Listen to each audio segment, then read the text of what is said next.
Pariwisata memang menjadi salah satu industri yang sangat menarik. Sumbangan devisanya bisa mencapai 10 miliar US dollar per tahun. Bahkan sektor pariwisata menempati urutan keempat sebagai pertumbuhan devisa untuk negara. Posisi ini tentu bukan hal yang bisa disepelekan. Dengan penanganan seperti sekarang saja, sumbangan devisanya sudah cukup bagus. Tentu jauh lebih besar lagi sumbangan devisanya jika ditangani dengan benar. Jadi bukan hal yang berlebihan jika pemerintah sekarang ingin mendongkrak kunjungan wisatawan ke Indonesia. Kita menyebut baik ya, tentu saja ya. Artinya kalau kita lihat Pak Menterinya memang semangat luar biasa ya. Kami juga sudah berjumpa beliau, RDPU. Kami yakinlah di tangan beliau ini pariwisata bisa meningkat ya. Karena kita tahu sendiri sumbangan sektor pariwisata untuk devisa negara itu kan mencapai 10 miliar US dollar ya. Dan ini membuat sektor pariwisata berada di posisi keempat setelah migas, batu bara, kelapa sawit sebagai penyumbang devisa negara gitu. Jadi jelas sektor ini memainkan peranan penting dalam perekonomian Indonesia. Selain sumbangan devisa, pariwisata ini juga berkontribusi langsung pada PDB yaitu 3% ya.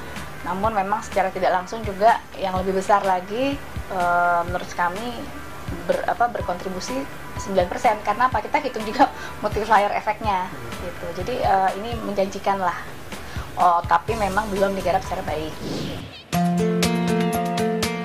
Dengan begitu banyaknya potensi wisata yang dimiliki, Indonesia sesungguhnya bisa melipat gandakan pendapatan dari sektor yang seksi ini. Untuk mendongkrak perolehan devisa tersebut, sesungguhnya sejak tahun 2009 sudah diterbitkan Undang-Undang Pariwisata. Hanya sayangnya, implementasi undang-undang tersebut masih belum bisa dijalankan dengan maksimal.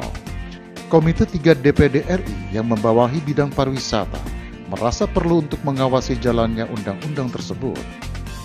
Kita sebetulnya sudah punya undang-undang ya, Undang-Undang Pariwisata itu nomor 10 tahun 2009. Jadi kita sudah punya undang-undang itu sudah hampir 6 tahun ya tentang kepariwisataan.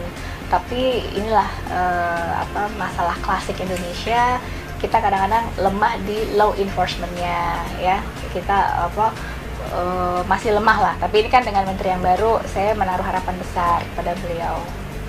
Tugas kami nanti akan mengawasi Undang-Undang nomor 10 tahun 2009 ini ya.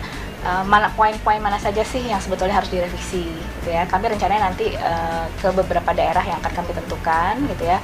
Kami akan bicara langsung dengan masyarakat di sana. Biasanya kalau kita bicara langsung dengan masyarakat kan aspirasinya langsung tuh, dan kita tahu kan kira-kira celah mana atau pasal mana yang harus direvisi.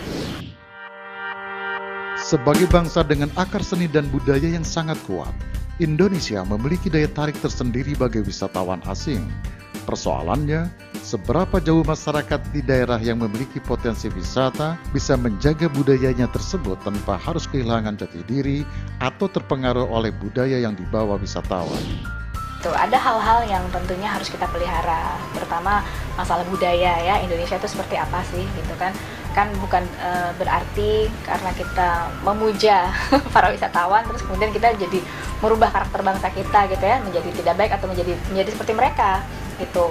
Marilah kita contoh negara luar ya, bagaimana mereka bisa tetap mempertahankan budayanya ya, tanpa harus menggeser budayanya, tetapi wisatawannya tetap banyak gitu. Dengan cara apa? Dengan cara kita mengedukasi juga para wisatawan bahwa inilah budaya kita.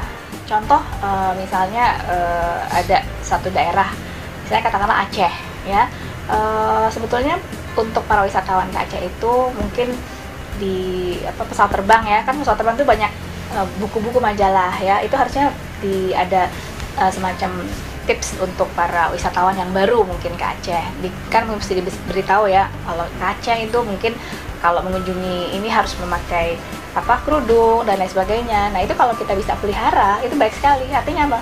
Wisatawan yang datang ke Indonesia akan menghormati budaya kita tanpa harus mengacaukan.